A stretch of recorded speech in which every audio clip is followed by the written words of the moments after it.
urakoze cyane muvandimwe. Imana igumugisha.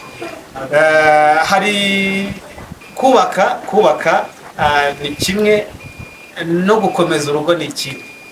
Nuvuga ngo mu gihe cyo kubaka ni byiza kugira ubushishozi, kugira amarangamutima ariko ashigikiwe n'Imana kurusha ay'umubiri bisanzwe, kugira ngo ejo hazaza utazisanga nawe urugo rwakunaniye kandi warifuzaga urugo rw'abantu bakijijwe.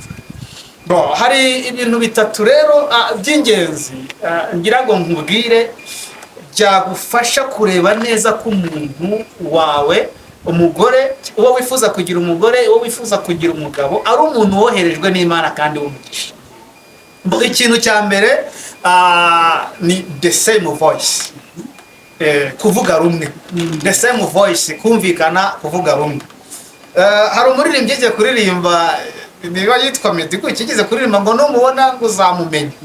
Burya umuntu wo kukubera umugore uramumenya cyane, haba mu bwumvikane, guhuza. Ugasanga rimwe na rimwe nimubwiye ko ugiye gusenga, ugasanga aragushigikiye, mbese ugasanga afite imyumvire, imvugo, icyo uvuga cyose murahuza cyane. Icyo nicyo cya mbere, the same voice. Imana ibaha ijwi rimwe, ibaha imyumvire imwe no guhuza mu bintu byose. Noneho ikindi cya kabiri niyo bita the same spirit. The same spirit ni ukuvuga ngo ni ukugira umwuka umwe. Ugasanga niba n'urugero uri gusenga uri umurokore, niyo ako kanya yaba atari umurokore ariko akunda kugushyigikira, araza akagusura, araza akakwibutsa, niba muvuganye kuri telefone mu gitondo ngo mbese akakwibutsa isaha ngo utarajya mu materaniro. Ugasanga niba munaganiriye mu gitondo arimo aravuga ati sheri reka tuvugane iminota 10, uyibuke ugomba kujya gusenga, ugomba kuboneka mu rusengero. Mbese ugasanga ibintu byawe arakumotiva.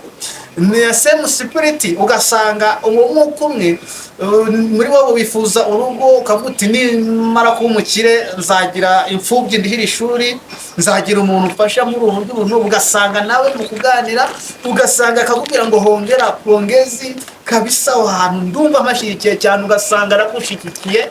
Uwo muntu aba yaroherejwe n'Imana. Ni ikimenyetso simusiga ko mukomezanyije urugendo muzahuza. Kandi burya abantu badahuriye muri same spirit, batagize imyumvire imwe, batagize no kwizera kumwe, burya nako gufasha abantu. Iyo batabigize usanga rimwe na rimwe habamo separation, imyumvire itandukanye. Ugasanga umwe anywa za yose, undi ntanywa za yose. Ugasanga ibintu ntibihura. Ikindi cya gatatu, twihuse ndi kugira ngo abantu badukurikirana batazarambirwa.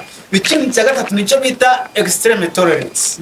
Extreme tolerance ni ukubabarirana gisumbuyeho, atari bya bindi by'umurenza aho ugasanga arakubabariye ibyo wabwa muri dikosa agahita azana bya bindi byashize.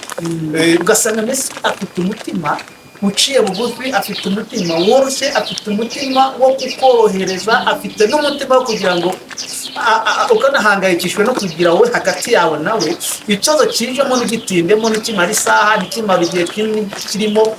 Ugasanga niba ari umusore mukagirana ibibazo, mwagirana ibibazo, ugasanga arimo aracyapushinga, ashaka kugira mu biganireho, ukumva mbese ashaka kugira ngo ibintu bive mu nzira birangiye.